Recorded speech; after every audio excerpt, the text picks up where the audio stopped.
Today I'm going to talk a little bit about hydraulics.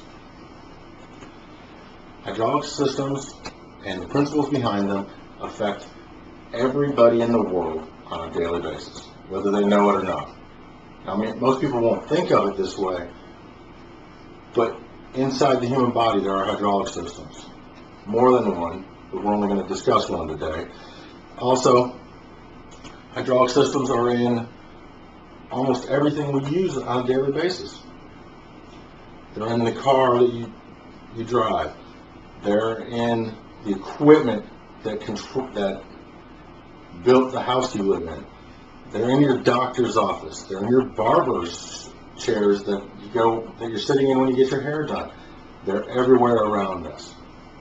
Hydraulics is simply stated the study of the movement and control of fluids. Now, what does hydraulics do? In the most general cases, in industrial hydraulics, it provides very precise control systems, and it provides very efficient and accurate transfers of power and force through the hydraulic system.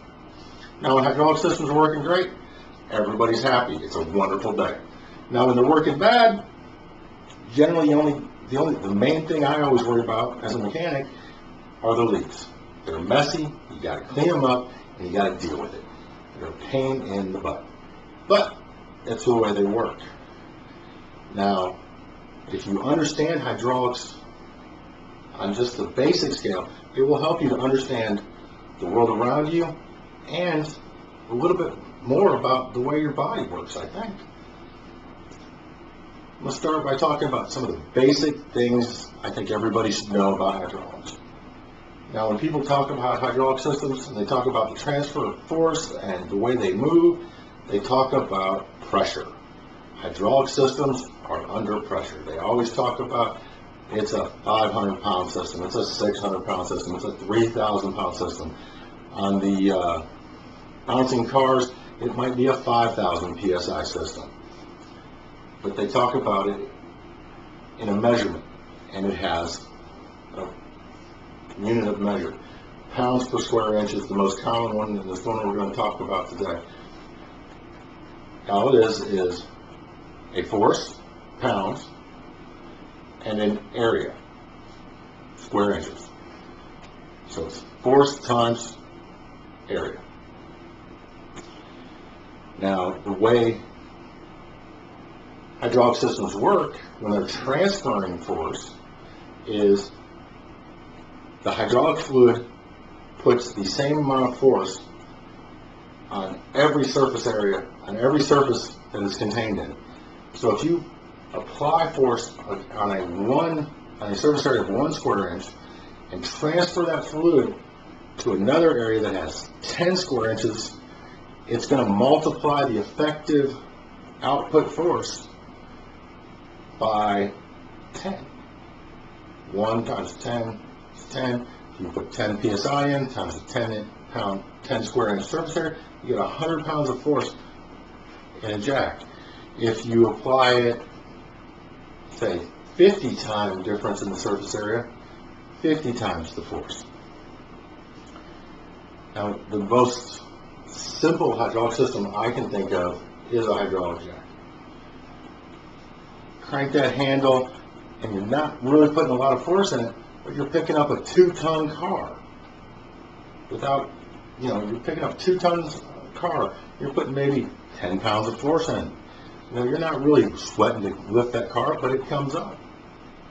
The way that works is you're doing the stroke on a very small surface area piston, and it's pushing fluid to a relatively very large surface area piston. Now, you're doing a long stroke, say 6 inches, but your surface area goes up by 100 times. That piston's only going to go up 1/60th of an inch. Very big difference there. But you got to understand, because you're only moving this much fluid, so this is only going to move that much fluid's worth. but your force is going to be amplified or increased, or output force is going to be increased so much because of the difference in the surface areas of the pistons.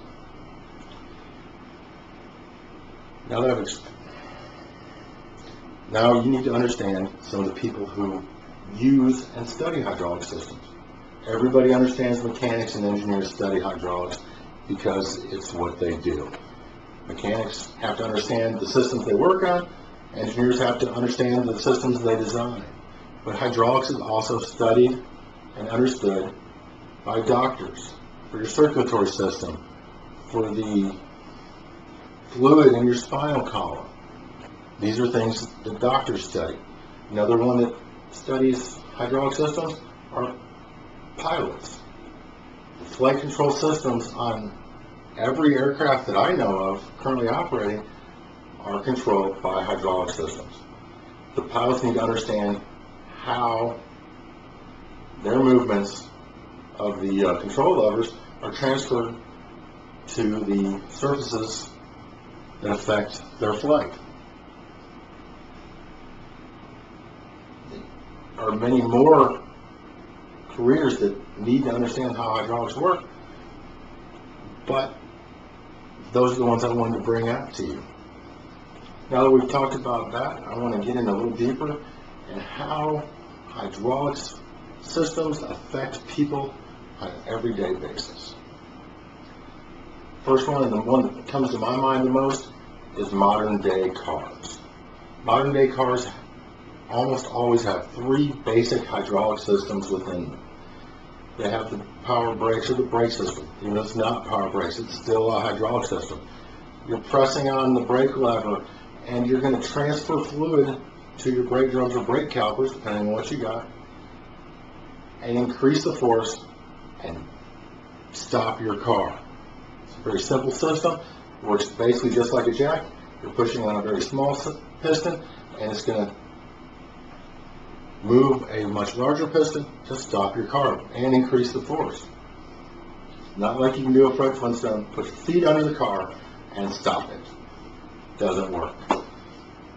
Another hydraulic system in most cars is power steering.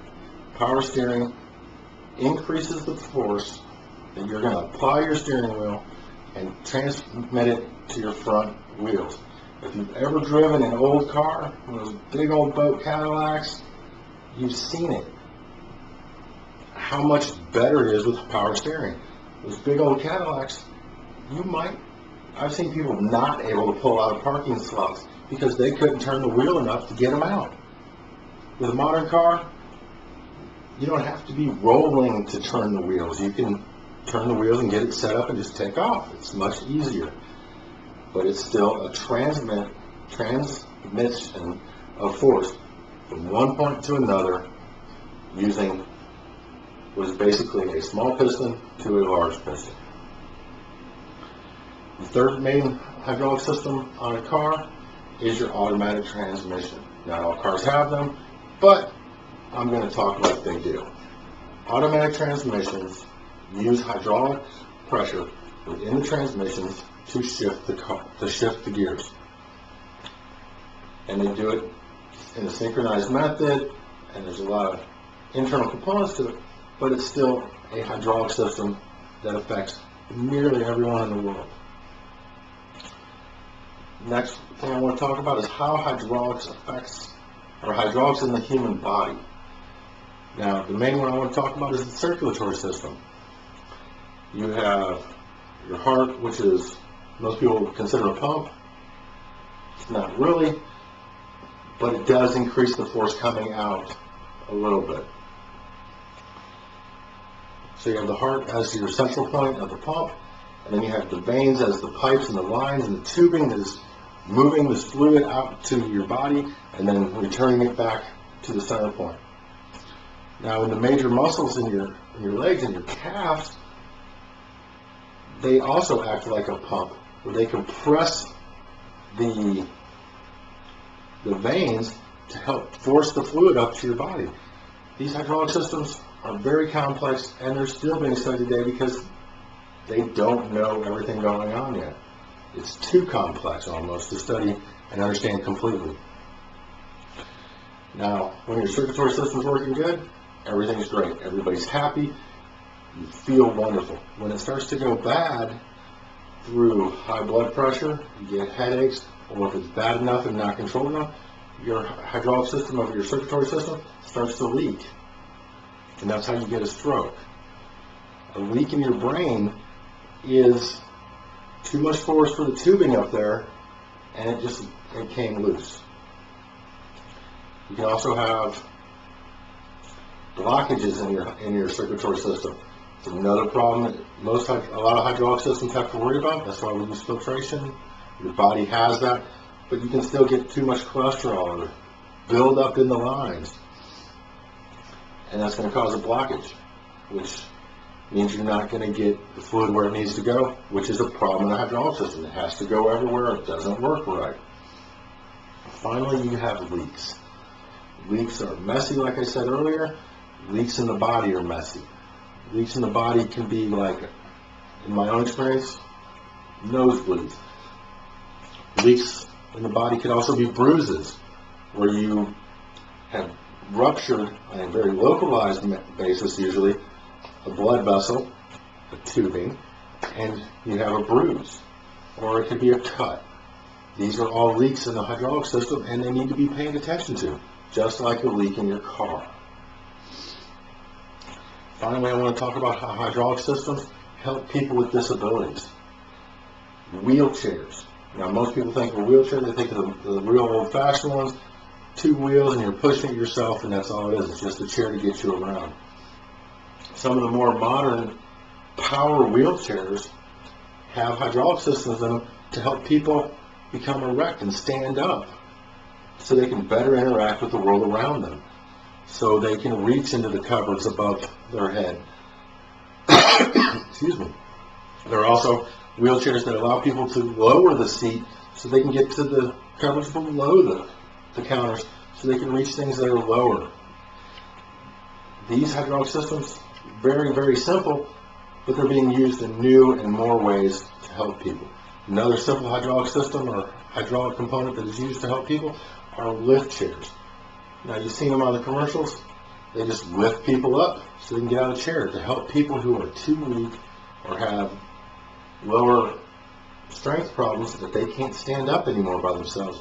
Where before they would have to wait for somebody to help them out of the chair. Now they push a button, it lifts them out of the chair and gets them standing up. In conclusion, I want everybody to understand, a properly operating hydraulic system helps people function in everyday life. They're used by people in all walks of life and make just about everybody's life easier. Professionals in many different careers use hydraulic theory in many different ways to understand how fluids affect and are affected by the items that they are using. It assists us in our ability to go about our daily tasks and keeps us alive. The modern world would be very different without this underappreciated and largely misunderstood or not understood field of study. If we were unable to use and understand how fluids move and transmit force, then so many of the advancements that everyone takes for granted would not be possible. At least not in the manner that they are now. They would have probably taken longer and cost more to develop. Hydraulics helps us in our everyday lives. Thank you.